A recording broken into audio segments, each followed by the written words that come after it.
It will be different sorts of places because the countries differ so much. One is Indonesia. People keep forgetting about Indonesia in this part of the world, but there are more Muslims in Indonesia than anywhere else in the world.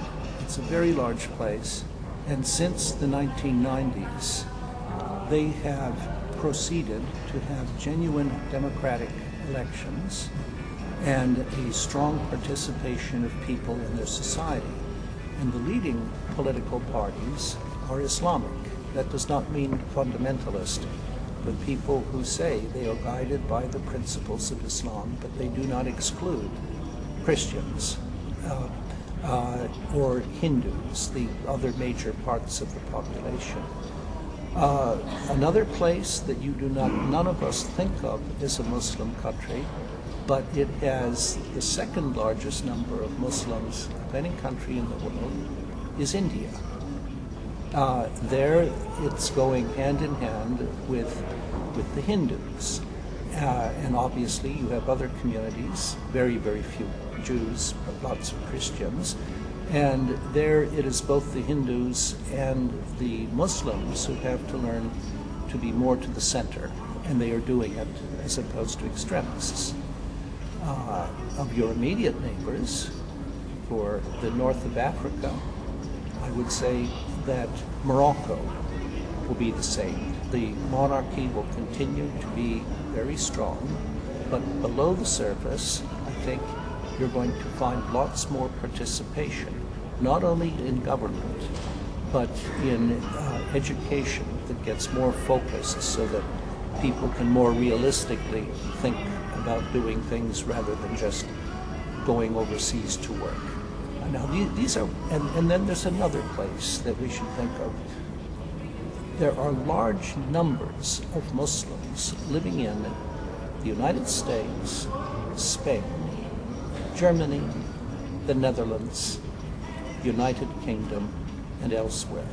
We do not think of these as Muslim countries, but in these countries, Muslim leaders can have a strong voice that goes back to their country and regions of origin.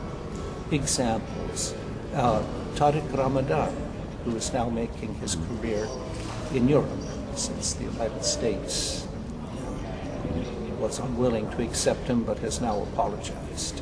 Another example would be Fethullah Gulen, a major Turkish religious leader who since 1998 has lived in the United States, but because of the web, because of forms of communication, and the global nature of the Turkish community, the United States works as well for him as if he were in Istanbul.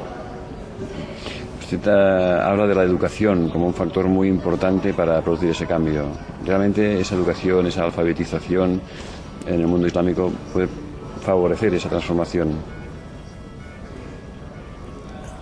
I'll start by saying this. If I ever were in a government, I would want to be Minister of Education.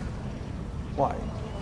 Because if I made a big mistake, nobody would know about it for 15 or 20 years. It takes that long to make educational change. When, after the Egyptian Revolution of 1952, Gamal Abdel Nasser said, we're going to have primary school education for everybody. One, it could not happen overnight, but it did happen. But that took years to accomplish. Let's say 7, 8, 9, 10 years. After that, a tiny minority of people who were in secondary school. Keep in mind that Nasser went to a military academy that was only a secondary school because there was no other place for military to go, increased dramatically in numbers. University expansion came even later. It takes a cycle of maybe 20 years for this to happen. Your neighbor, Morocco, had exactly 50 university graduates on independence in 1956.